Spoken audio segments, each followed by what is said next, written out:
Welcome to Spectator Sporting, sponsored by SpectatorSporting.com. I'm Zach Roach. I'm Adi Wally. This is episode number 26. We call it the Rod Woodson edition. One of the greatest safeties to ever play the game. We got a big show for you today. But before we get to the big show, make sure you go on YouTube and subscribe to that Spectator Sporting video. We got previous shows, clips, interviews, and much more on there. And we're going to be putting this up very, very soon. So go ahead and check it out. Also, check out SpectatorSporting.com. My man Adi has written some dope articles. Go ahead and agree, disagree. Go ahead and check the website out. We talking Bears. Jimmy Butler's finally out of Minnesota. Confidence points. We get to that in a little bit. First, we're going to go to the NFL. And we're going to week 10, week 11. We're getting close now. Now every game is real. But in the meantime, we're going to talk about some teams that's surprising and disappointing. What's the surprise team for you right now? Well, you know what? Despite missing top-notch edge rusher Joey Bosa, the Chargers, they're doing pretty good, man. They're ranked number 8 in the NFL in points allowed per game, okay? Joey Bosa, he's supposed to join the team at some point this season. He's week to week. He'll come one of these days, right? So, also, the Chargers are only a game and a half behind the Chiefs for that number 1 spot in the AFC West, okay? And the guy, even though Phillip Rivers has a third best passing rating in the NFL right now, he continues to stay in the background like Harold Melvin's Blue Notes, okay? This guy is an MVP candidate. He's a future Hall of Famer, the most underrated quarterback in the NFL. Also, they have Melvin Gordon. He's the second best running back in the AFC behind Kareem Hunt. He should be a first ballot Pro Bowler. He can do it all. He can catch passes out the backfield. He has vision, speed, quickness. I'm going with the Chargers as my surprise team in the league right now. The Chargers are definitely doing really well, and they're quietly under the radar because they're in the same division as the Chiefs, so the Chiefs is getting all the headlines, but they're right there. They still have to play again, so that's going to be very interesting. I like that. I'm going with the Houston Texans. Now, the Texans had high expectations coming to the season, but then they went 0-3, and people forgot about them. Deshaun Watson wasn't playing good. But quietly, under the radar, they have won 6 games in a row, and they are now first place in the AFC South. And you got to give them credit. The defense, J.J. Watt is back. Jadeveon Clowney is playing really good. So their defense is really taking off, and they just keep winning. Deshaun Watson is playing better and better. And that was just a great turnaround because that team looked like it was dead in the water. I mean, you talked early in the season, Bill O'Brien's job was like, we don't know if we're going to bring the coach back, but they have responded. So we'll see how it goes from here. But they have responded. They got a 2-game lead in the AFC South right now, so that's very huge. Who's been disappointed to you? Well, I'm going with the New York Giants, okay? The New York Giants, they have some explosive weapons. They have some of the best weapons in the NFL with Saquon Barkley and Odell Beckham Jr. And they signed the New England Patriots left tackle, Nate Solder, in the offseason. They spent a second-round pick on offensive guard Will Hernandez. But no quarterback in the NFL has been sacked more than Eli Manning, okay? And the New York Giants, they're the second worst team in the NFL in rushing yards per game. So, and they got the guy, Evan Ingram, okay, the tight end. 2017 first-round pick tight end Evan Ingram. He's supposed to be a rising star, but he's only averaging 31 receiving yards per game. He was supposed to explode in this new Pat Shermer offense. He came from the Vikings and things like that. It's not working out. I'm going with the Giants as my most disappointing team in the NFL. The Giants have been disappointing, but the Oakland Raiders, the Oakland Raiders have been. Look, I know they've been talking about John Gruden. He's been in the Monday Night Booth for a long time. And they, every year when Coach Open is coming on, they say, let's go John Gruden. What about John Gruden? Well, John Gruden's in charge right now. And remember, this is Raiders is a team 2 years removed from being 12-4. 12-4 in the playoff. They went 9-7 last year and they fired Jack Del Rio. After Jack Del Rio. I didn't agree with that. Yeah, I didn't agree with that after they helped build it up. Now, to be fair, he's got 5 first-round picks coming up, and he's got a long time to prove himself. 10 years. 10 years. He's got a long time. But you just come right in the game. You just get rid of Khalil Mack. You release Bruce Irvin. You traded Amari Cooper. Everything that happened for that team going 12-4 is now off the team pretty much. And now you've really killed Derek Carr's confidence. I'm watching Derek Carr play quarterback. That's not the quarterback I saw 2 years ago. Right. That's not the same guy. He don't look confident. He looks unsure of himself, and he can't score. He don't know what he's doing out there, and I don't know what happened to him. I'm not blaming that on Gruden because at the end of the day, Derek Carr is a grown man, and he's got to be able to be strong and thick-skinned. But something is not right there, and I don't know if he's purposely doing it, but Derek Carr won't be on that team either. Wow. Coming up next year. I think they are going to trade Derek Carr. And he has a big contract, yes. $25 million a year. Gruden does not want him. Gruden wants the players in his mode.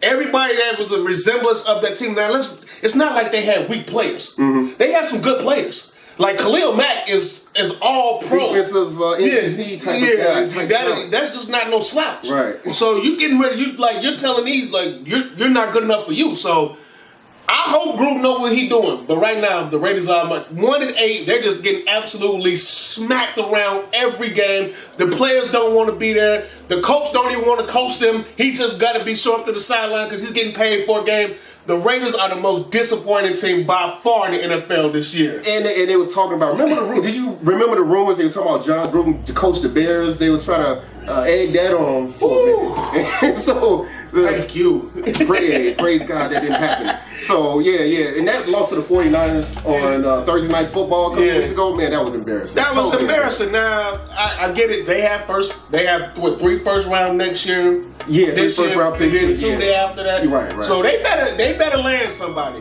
They better do something, because if they don't, sorry, Raiders fans, you got it for another 9 years. Sorry. You're watching Spectator Sport on SpectatorSporting.com. When we come back, victorious Bears beat the Lions, and we're going to preview against the Vikings. We'll be back.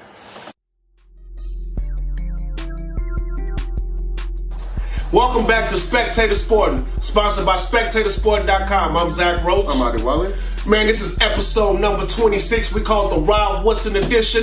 Make sure you go to SpectatorSporting.com. Check out the videos. When you watch that video, make sure you subscribe to the YouTube page. Check out previous shows, previous interviews, and we got more interviews coming. We got more shows coming up there. Go ahead and check it out. Make sure you subscribe to that page and check it out. We got a big show for you today. We've been talking football already. Jimmy Butler is not a Minnesota Timberwolf no more. We'll get to that later.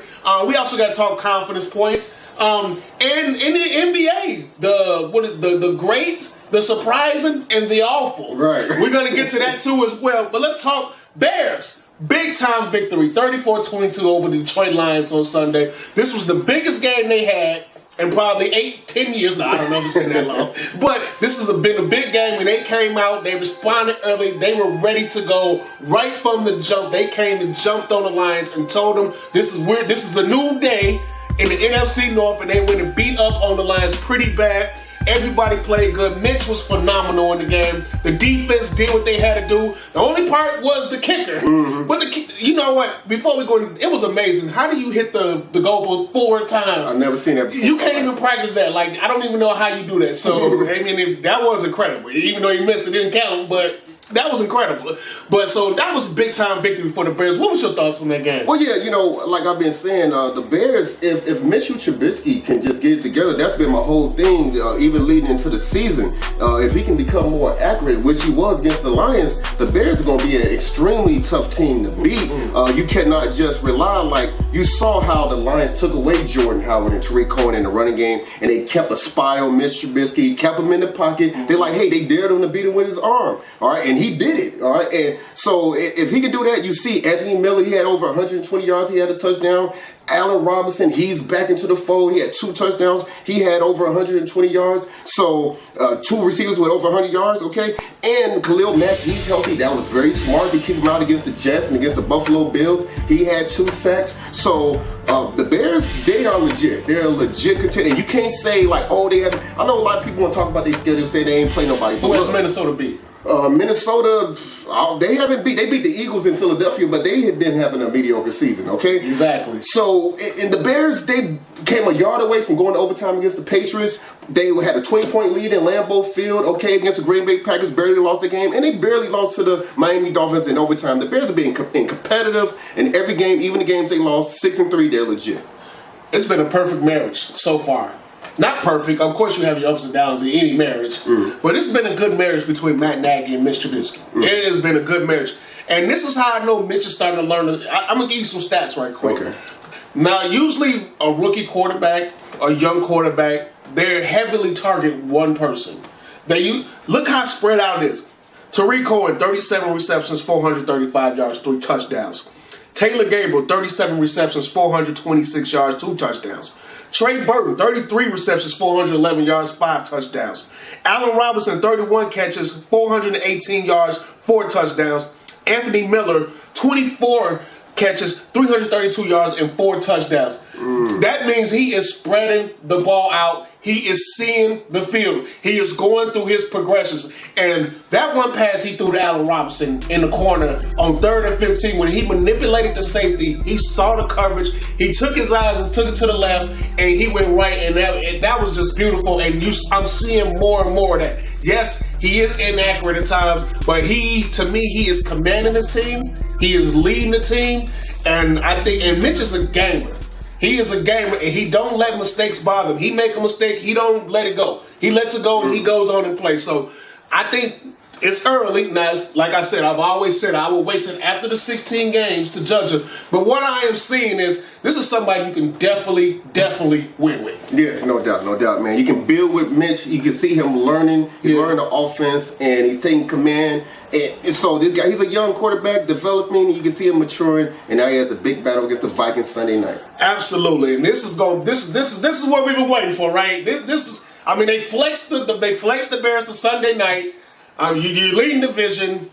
Minnesota Vikings, coming the last year's NFC North champions, was in the NFC Championship game. The Vikings coming there, they're loaded. They got Kirk Cousins balling out. They got the best wide receiver core, maybe arguably, with Thielen and Diggs. Adam Thielen, Adam Thielen, excuse me, I said that wrong. And Stephon Diggs. Mm-hmm. You got a defense with a great back end, Xavier Rhodes, Harrison Smith. Complete team. Yeah, this is real. Mm-hmm. This is going to be a battle. And the Vikings, they start off slow, but they picked it up. I know they had a loss to the Saints, but they picked it up. So this is real. And Kirk Cousins has been playing really good. So our cornerbacks are really going to get tested.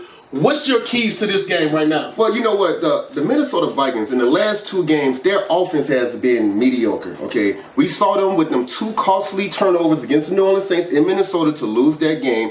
And yes, they did beat the Lions 24-9 in that following week. But they scored 7 points on the Danielle Hunter. He recovered the fumble and ran it in for a touchdown because Matthew Stafford had probably one of the biggest blunders, a blooper, okay, when he tried to pitch it back to his running back, fumble for touchdown Danielle Hunter. Now, Hunter, he is second in the NFL in sacks and second in the NFL in tackles for loss, all right? So Bobby Massey and Charles Leno Jr. are going to earn them paychecks Sunday night. Yep. The Minnesota Vikings are hoping they can get Stephon Diggs, their star receiver, Stephon Diggs back. He had a chest injury.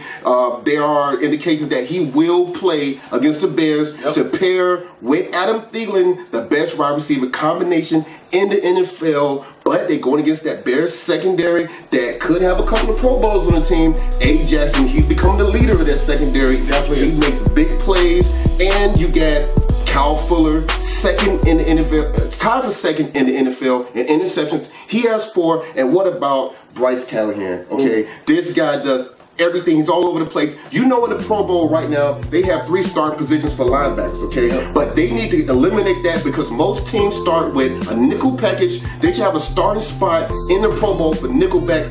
Bryce Callahan is the best nickelback in the NFL. He's getting deflections, sacks, interceptions. That guy, look out for him. The Bears secondary against the wide receivers from the Vikings, that's going to be a key matchup of this game. That's going to be a key matchup. My key matchup is the line of scrimmage. That's just where it comes down for me because both teams are strong on the line of scrimmage. The part of the Bears that don't get the credit, but it's probably their best unit, is the offensive line. Yes. The offensive line. Now, I know they've not been... The run block, Yeah, I know the running game, but Mitch does not really get sacked like that. And don't get me wrong, Mitch helps that out too because he's very mobile and there's a lot of plays he's made with his feet. But that offensive line gives him time. That's been the strength of the Bears for the last 2 years. That's been a really strength. Even losing Kyle Long, they're able to still go at the same pace that they were. So that's going to be the key. That offensive line and our defensive line, that's where the Bears are strength at. The offensive line and the defensive line with Khalil Mack, and Hicks and company. Floyd is finally starting. He's getting some games going. He's starting to show up. He's showing up, and let me tell you something. The rookie. Roquan Smith is starting to show up. Yeah, big sack. He got a sack, had 10 double-digit tackles. He's a tackling machine. He's taking Danny Trevathan's tackles now. He is a tackling machine. So it's a lot of things going on. Bilal Nichols, the rookie 5th-round pick in Delaware, he's always showing up making splash plays. I love it. But that's the key. We have to win the line of scrimmage, and we have to get pressure on Kirk Cousins because, look, good as the Bears' defense has been, if we don't get pressure on Kirk Cousins, they will pick us apart. And so listen. This is the game we got Mac for. This is why we got Khalil Mack for these type of matchups. So it's very important for the defensive line to dominate and the offensive line, and we got to be able to run the ball soon against this game. Yeah, they need to get together, no doubt, man. And you know what? The Bears are the only team in the NFL ranked in the top 5 in points per game and points allowed per game. Okay. Wow. And also, the Bears is the number 1 team in the NFL in the turnover margin category. That is huge. Now, Mitch Trubisky. Finally, I've been waiting for this his whole career. He's going to the line of scrimmage and calling audibles. Yes. He's not just relying on whatever play Matt Nagy calls. He's getting out the huddle. He's looking at the defense. He's pointing at the linebacker. He's telling his offensive lineman who to block, calling audibles on the wide receivers and things like that. And so that's when you know that a quarterback has taken control of his offense, when he's pointing to Allen Robinson like, hey man, run a hitch or go on the fly route. When he's doing that, then you know he's taking control of the offense. Now the Bears, they haven't started the season 7-3 since Lovie Smith's last season in 2012, okay? And Kirk Cousins is undefeated against the Bears. He's 2-0. But this is the new Bears. This is the new Bears. Taylor gave him so many weapons. Trey Burton, Chicken Salad, Tariq Cohen, Jordan Howard, all these guys, so many weapons. Khalil Mack joined the top 10 defense. It's going crazy. So, but here's the thing. There's one guy, and there's a reason why I cannot pick the Bears. His name is Cody Parkey. Okay? Cody Parkey. There's been reports that he was going to go to Soldier Field to practice like Kevin Butler did, like Robbie Gould did, the practice at Soldier Field. I just heard a report he went. He went to Soldier Field. Okay. Yep. But you know what? I just feel uncomfortable. Hey, man, these kickers are huge, man. And if he can't make the kicks, I can't pick here. So I'm picking the Vikings to win the game. I gave the Vikings 10 confidence points. I got them winning 23-19. The Bears are favored by 3 points. And so, So anyway, they're not coming. They're going to lose the game. And I get the Vikings win this game 23-19. 10 confidence points? 10 confidence points. Wow. Yeah. I'm going Bears. Listen, I'm not being a homer here. It's what I'm seeing on the field. And the trend continues. The defense has been consistently good all season. They've been top 5. They might be number 1 or close to it right now. They've been consistently number 1 in takeaways. Yeah, Bears defense. They've been consistently good, and Mitch is really starting to perform at a high level right now. I'm going Bears. I think it's going to be one of those games. It could come down to a field goal, so I may be putting my faith in Cody Parkey. I might be putting my faith in you, Cody, because, look, they got no choice. They gave him $9 million guarantee. You can't just let him go now. You're going to have to figure it out. I mean, he did hit the goalpost 4 times in a row. But I'm going Bears. Look, they're at home, Sunday Night Football at Soldier Field. The Bears have been really good at home this year. Oh, great. They've been fantastic. They've been good. At home. The fans are going to come out. They're going to yell, scream. They're going to get into it. Bears win 31-28. I gave them 4 points. By a field goal. Yeah, by a field goal. Cody Parker at the end of the game to win it all. Yeah. I don't know, but we'll see. I'm putting my faith in Cody Parker pretty much. You're right. So, but I think it's going to be a great game. And the Bears, it's good to be relevant.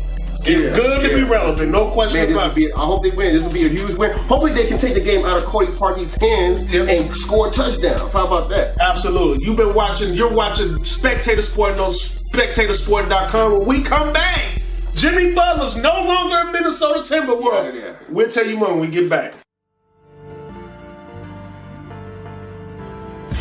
Welcome back to Spectator Sport, sponsored by SpectatorSport.com. I'm Zach Rhodes. I'm Adi Wiley. This is episode number 26. We call it the Rod Woodson edition. One of the greatest safeties, one of the hard-hitting safeties of all time. Make sure you go on SpectatorSport.com. Check out the articles my man is wrote right here. Make sure you check out the video and subscribe to that YouTube page. Subscribe. We got dope videos dope interviews and much more on there. And we'll be putting more and more on there as well. We having a great show, lot to talk about. But it finally happened. He finally got his wish. About time. Jimmy Butler is gone. He has been traded to the Philadelphia 76ers for Robert Covington. Can you say his name for me? Sorry? Dario Saric. Yeah, Dario Saric. And a 2022 second-round pick for Jimmy Butler and center Justin Patton. What's your thoughts on this trade? Well, yeah, you know what? The Philadelphia 76ers, they struck out in the offseason trying to get LeBron James, and they couldn't make a trade for Kawhi Leonard. And then within the first 8 games of this season, they got blown out by the Boston Celtics and blown out by the Toronto Raptors. And a lot of people were like, oh, no big deal. Take it easy. It's early and all that stuff. Not Elton Brand. He was like, no. We're not doing this. They got lost to 5 games to the Celtics last year. They're not trying to do that again. They made the big trade for Jimmy Butler. Now they have a legitimate 3 All-Stars, a big 3 in Philadelphia. But neither one of those guys made it out of the second round of the playoffs. They have a huge chip on their shoulder. They got to get out. They got to advance. Now, unfortunately, the Philadelphia 76ers, they're in the bottom 10 in the NBA in three-point percentage, and they just lost a couple of shooters in this trade, Dario Saric and Covington. Yep. But J.J. Redick is still there. He's still there. He's averaging close to 18 points a game. He's a shooter. And they also have a rookie, first-round pick from Wichita State. Yep. They call him Landry Shamet. That guy is a shooter. Just go out there. He's been getting good minutes. He's a decent shooter. And that was a good draft pick by Philly. And so those guys got to step up because Embiid, Simmons, and Jimmy Butler will be double-teamed.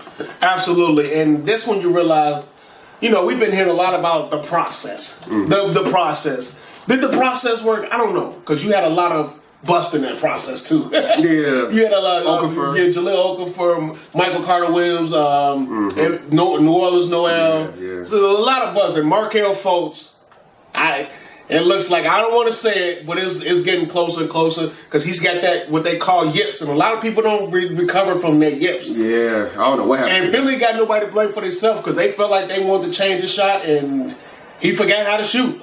They could have just took Tatum. Yeah, they could have took Tatum. Whatever it was, I don't know what happened. But Fultz was a good player. Even in that summer league, he was playing really good. So I don't understand what happened. But he was starting this year. He's going to the bench, and now Jimmy Butler's going to fulfill the spot. I agree with you what you say. Elton Brand saw that.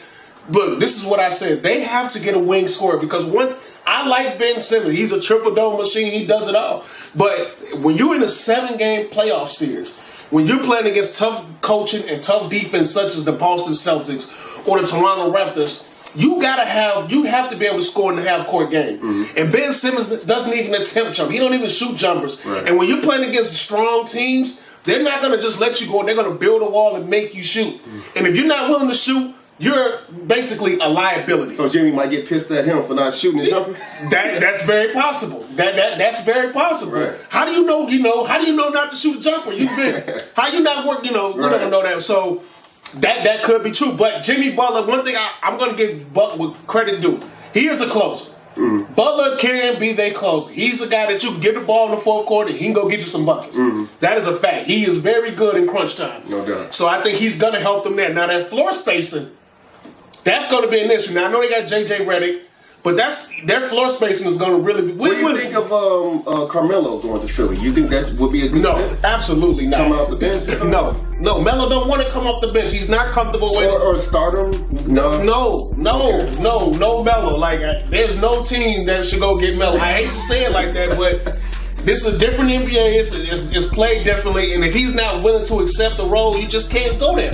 Like other players have. Like speaking of other players, let's talk about the T-Wolves side of this. Okay. What's your thoughts on the T-Wolves side of this? Well, the bad news is with the Minnesota Timberwolves is that they turned Zach LaVine, Lloyd Marketing, and Chris Dunn into Covington and Dario Saric. Okay, that's the bad news. That's not good at all. So, but they do have a couple of young stars to build around with Andrew Wiggins and Karl Anthony Towns. So those guys, their mission in life right now is to prove Jimmy Butler wrong. Prove that man wrong. He pretty much put them out there and said these guys are soft, they don't have work ethic, and they don't want to win. And he said, get me out of here. So they have to prove him wrong. Wiggins and Cat have to team up together and get something done in Minnesota. And also, Tom Thibodeau, he's gonna go with the double point guard lineup. That's what it looks like. That's what he did the other night. He had. I think Covington will be starting once he gets rolling. I think Covington will be starting at that wing position with Wiggins. Okay. So you think they're gonna put D Rose on the bench as a 6 man? Yeah. Okay, because that man, he's been hot. D Rose has been hot. Okay, he's on fire ever since that 50-point game. Yes, he did get hurt against the Warriors, but after that, he's been putting up at least 20 points a game. Yep. Now, also, the owner of the Timberwolves, Glenn Taylor, he should just let the season play out. Just see how this team responds to the trade. See if they can sneak in the playoffs, and then take it from there. Yeah, I think it was a good trade. I like what they got in return. Because you look, currently Towns, we don't know if how soft he is. Maybe he just didn't want to put stuff in the media.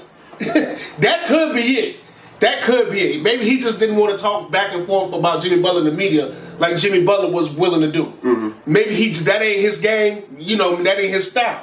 So, this is the best thing for Karl-Anthony Towns right now. Now Karl-Anthony Towns knows, okay, this is my team. I'm the one that's got the paid. I got the contract. Mm-hmm. The ball is coming to me. I'm going to get the majority of the shots. So, yeah, the eye is on Karl-Anthony Towns right now. Wiggins, I'm just not a believer in Andrew Wiggins. Yeah, Butler might be right about him. Maybe he steps it up. I don't know. We'll see, but I got to see more from Wiggins. But I think getting shooters around that team, opening the court, believe it or not, you talk about Derrick Rose. This opens a court up for Derrick Rose even more, too. To penetrate and get in that lane, and you have shooters all around him with Karl-Anthony Towns. Look, they're going to be better offensively, I think. Even though Jimmy Butler is a 20-point scorer game, I think they're going to be better offensively because the ball is going to be spread out, and I think the court is going to be more open, and it's going to be harder to double team Karl-Anthony Towns. So I think it was a good trade for both teams. What did the Sixers finish this year? Do they got a chance to go to the finals? Yeah. You know what? I'm still going with Boston. I just love Boston's bench with Marcus Morris and Terry Rozier and Marcus Smart. I like their bench. Philadelphia's bench is not too.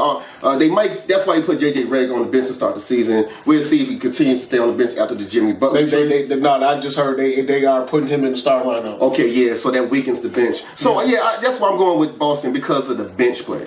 I'm going with Boston, but Toronto, that's the toss-up. Because Kawhi Leonard, oh my.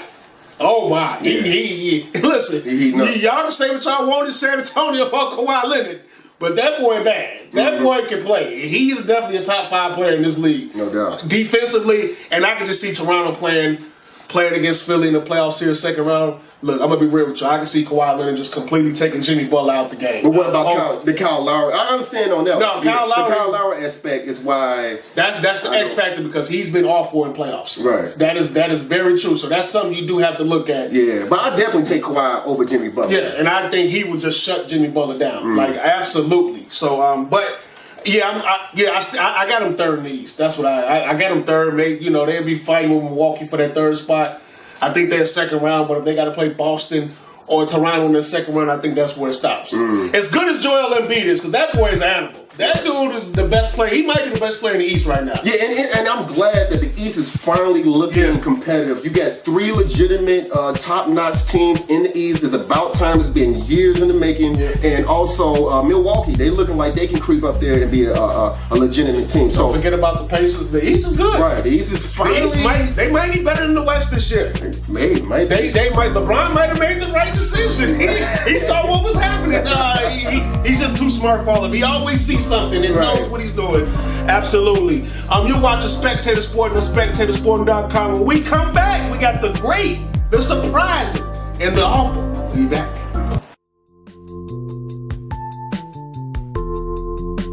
Welcome back to Spectator Sport, sponsored by SpectatorSport.com. I'm Zach Roach. I'm Adewale. This is episode number 26. We call it the Rod Woodson edition, one of the greatest safeties of all time.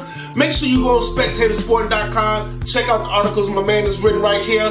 Also, click on the video and subscribe to that YouTube page, Spectator Sport. We got previous shows, previous interviews, and we got more and more coming up there every day. So make sure you go ahead and subscribe to that YouTube page. A lot of football talk today. Jimmy Butler got traded, but let's talk more NBA. And it's time for the great, the surprising, and the awful. So in the NBA right now, what's been great to you right now? What's been great in the NBA? Well, 2014 second round pick from Serbia, Nikola Jokic. All right, that guy has been great. He's given the Denver Nuggets a legitimate chance to get a top 3 seed in the Western Conference, and he can be the second center ever in NBA history to average at least 7 assists per game. 7 assists per game in a season. Do you know who the only center in the NBA to do that?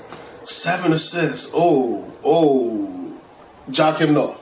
No, it was Wilt the Stilt Chamberlain, man. The only center in NBA history. Joakim Noah averaged 5 assists per game. But yeah, Chamberlain, he averaged 7 assists per game in 67 with the Philadelphia 76ers. And in 68, he actually averaged 8 assists per game. Wow. Throwing dimes to guys like old Billy Cunningham. So I'm going with Nikola Jokic as my great in the NBA.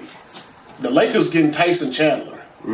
That was a power move. Low key, now I know Chandler has been playing in the league for a long time, but for what the Lakers were lacking was inside presence. Now I know JaVale McGee, he's been playing really good this year, but besides JaVale McGee, that's all they had.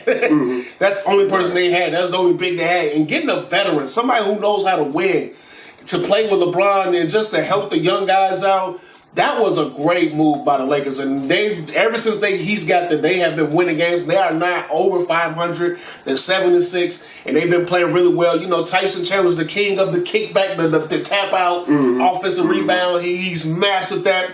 Great move by the Lakers right there, getting Tyson Chandler. Even though he's old, he's going to help this team out a lot. Yeah, no doubt. Who's surprising? Well, surprising is now speaking of the Lakers, man, who knew that the Clippers would be battling the Lakers for the best team in LA so far? Okay, now that was a great upset against the Golden State Warriors in overtime. The Clippers beat them. The guy Lou Williams was clutch. He had a nice little floater and one in the lane. Hey, you might as well just go ahead and get that man a six man of the year. Like Derrick Rose said, not so fast. Man, hey, you know what? Rose keep it up, but hey, Lou Williams is killing. It's no problem for him to come off the bench and give you 20. All right, and so also you got the guy, the rookie point guard, Gilgeous Alexander. That guy, I know he was tired of being slighted in the draft, tired of hearing about Colin Sexton and Luka Doncic and Trae Young all the time. Like they was the only 3-point guards in the draft. This guy, Gilgeous Alexander, he had 18 points against the Golden State Warriors. He was 8 for 11 from the field. The Clippers is my surprise in the NBA so far. Well, I picked the same team, so I'm not even going to talk about it. So let's just go to the awful. Who's been awful? Well, you know what? At the end of last season, Devin Booker said that this is probably my last year missing the playoffs. Ooh. Well, Devin Booker, the Phoenix Suns, there's one problem with that. The Suns has the worst record in the Western Conference right now, and unless he pulls something like what PG-13 did and Kawhi Leonard did and Jimmy Butler did and just demand a trade, get me out of here. Unless he does that, yeah, it's not happening, man. You're not making the playoffs. And how about Josh Jackson? What happened? What's going on with this guy, man?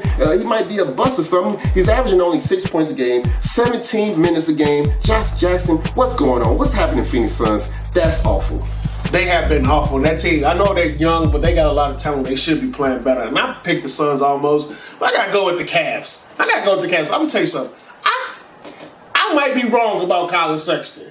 It's very possible I am wrong about this guy. Like, I really thought he was going to be ready to go. I like this competitive, this fire. Now it's very early. He still got some things to learn. But what I didn't like is the veterans going out and saying these reports that he don't know how to play. He's a 19-year-old rookie. Of course he don't really know how to play like that yet. Of course he don't. So I don't like that. They just making excuses. You just suck because LeBron is gone. That's all that matters. That's what it really is. You're terrible. You're a terrible team. Tristan Thompson, you're no good. J.R. Smith, you drink too much Hennessy. No, I'm just kidding. Just joking. Right. But Cleveland has definitely been a very disappointing team. I thought they'd be better. I know Kevin Love's been out, but that team has really been bad. They fired Tyronn Lue, and nothing's changed. They're 2-11, and I don't see nothing getting better. Do you predict that Kevin Love will be traded before the deadline? Yeah, he might be traded before the trade deadline. Like it's before Christmas. Huh? Yeah, look, Kevin Love's a good player, and you put him on a winning team, like he can definitely help you out. He can shoot the three, he can rebound, he can score down low. Kevin Love could do a lot to help your team win. So I wouldn't be if Cleveland. That's probably the best thing for them to do. That's probably the best thing for them to do. Get Zion Williamson in there next year in the draft. that would happen for your dad. You know, they always the first. Yeah, every time LeBron leaves, they get the number 1 pick. You know, then LeBron comes back later. Yeah, and then LeBron will come back right and play with Zion Williams and RJ Barrett. Yeah, we know how to go. But the Cleveland Cavaliers, the Phoenix Suns are two teams that should be better, but they're both awful right now. We don't know. Bulls. Mm-hmm. Another awful team right now. And I look, I'm gonna cut them some slack. Mm-hmm. They have injuries. Mm-hmm. No Dunn, no marketing. Right. So those are 2 big injuries. Mm-hmm. But then, you know, you go home and you lose to teams like Dallas Mavericks at home. Right. It's just not a good situation going over there with the Bulls right now. I mean, they're terrible to watch.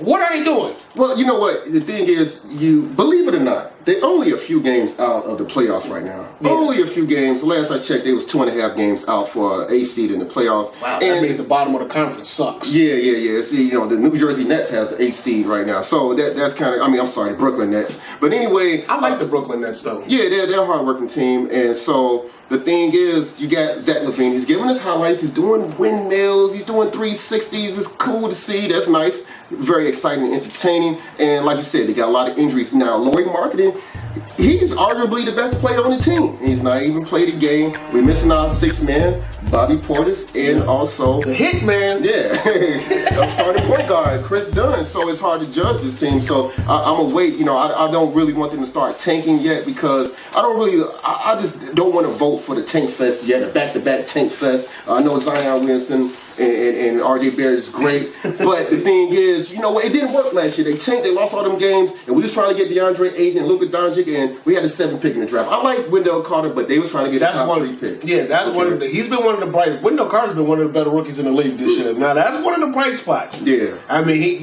he's been really good, especially on defense, like blocking shots. And he can score the ball. Yeah, so they need Wendell, man. He's definitely take pride in defense. I like Wendell Carter a lot, but I just feel like we gonna see, man. Like you said, I'm gonna wait. I'm trying to hold adjustment. I know I've been hard on the Bulls. Mm-hmm. I've been saying fire Hoiberg since his 2nd year, so this ain't nothing new with me. I just don't think he's a good coach. It's just my opinion. I don't think he motivates nobody. I don't think nobody's going to run through the wall for Fred Hoiberg. I just don't see it. Yeah. I don't see people just responding to him like that. But we'll see. Dunn is we got to get Dunn and marketing healthy. Then you'll see what you got because the point guard situation is oh my. Yeah. I mean when you got can you say Archie Diacono? Archie Diacono when he's just starting point guard. Like, he's starting? He's been shooting. He's been in the top 10 in the NBA in 3-point percentage. So at least we had Babbitt on here, James Babbitt, Jimmy Black talking about he wants him to be like John Paxson and Steve Kerr was back in the day. So. Look, this is a new NBA. Ain't no room for John Paxson. Let me stop. It is, but no. He is not a good point guard. I like his work ethic. He's smart. And I like he fights, he's tough, but look when you got to play in the East, you're going against Kyrie Irving, John Wall, and all these other guys like. Oh yeah. I'm not advocating. I'm not advocating. I know what you're saying, but I'm just saying. You're just seeing the disparity in talent. Yeah. It's not no knock on him. It's just the reality of the situation. We need Chris Dunn to come on back. We need Dunn, and we need our best player marketing to get back as well too. You watching Spectator Sporting on SpectatorSporting.com. We come back. Confidence points. We'll tell you more when we get back.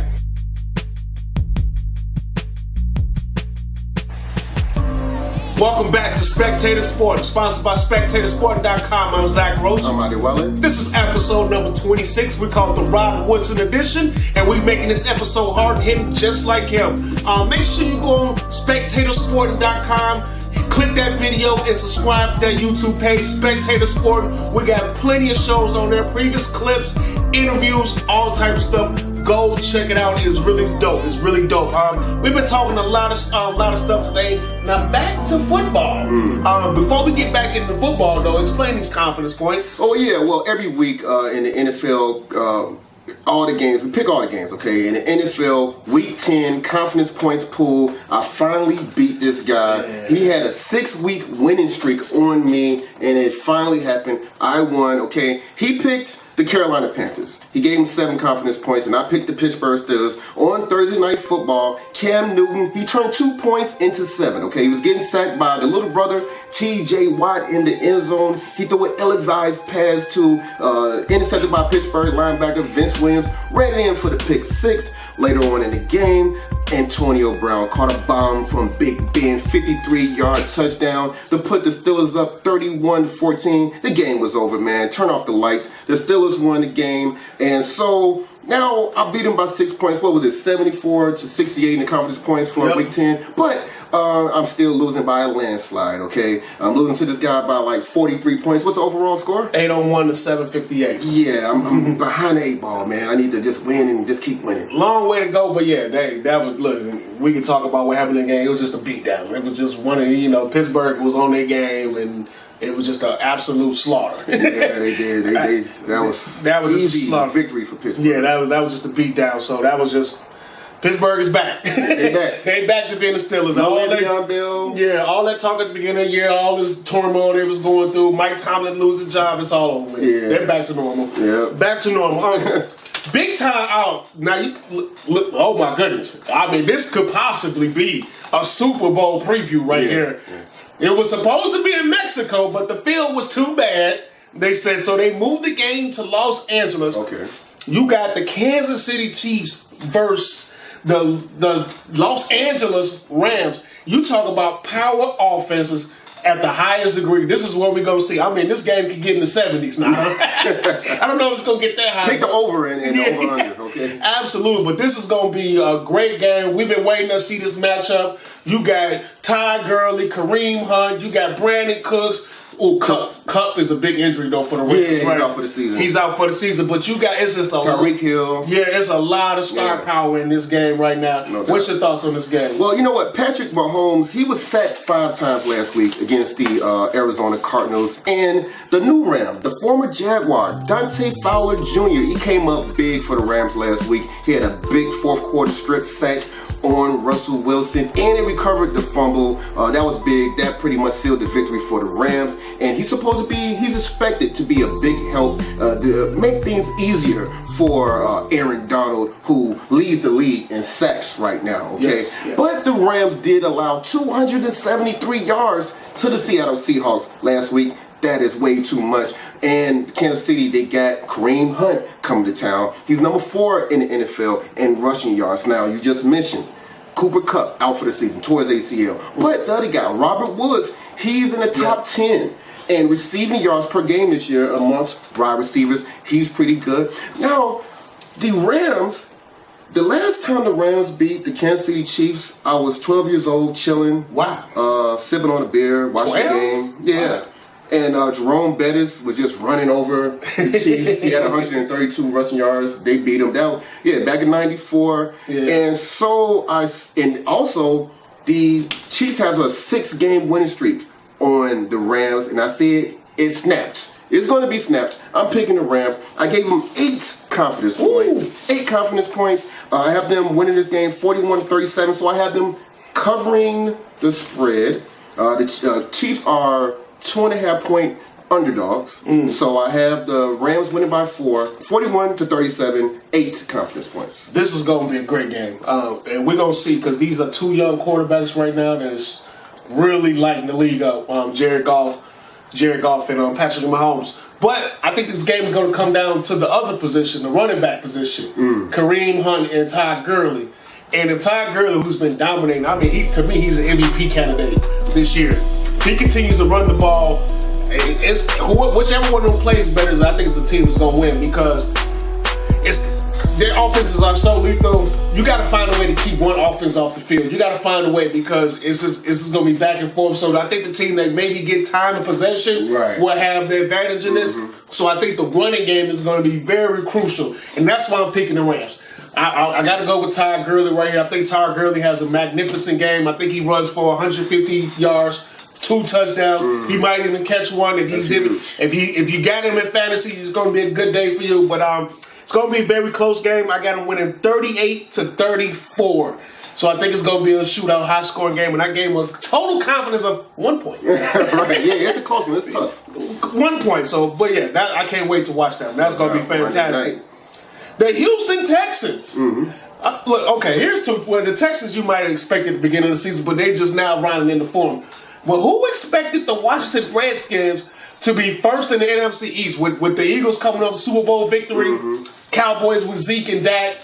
But the Redskins, with the addition of Alex Smith, are the team in first place. What's your thoughts on this? Hey, Alex Smith just keeps winning, huh? He wins games. Hey, you know what? The Redskins is the most disrespected first place team in the NFL right now. But they got nice victories, solid victories over the Carolina Panthers and the Green Bay Packers. And they're third in the NFL in takeaways this year. They got Josh Norman back there picking it off. So they're pretty good. They have a nice front seven as well. Now, Houston, they are the first team since the 1970 New York Giants to start the season 0-3 and then win 6 straight. Okay, and it's mainly because of that Houston Texans defense. They're ranked in the top 10 in points and yards allowed per game.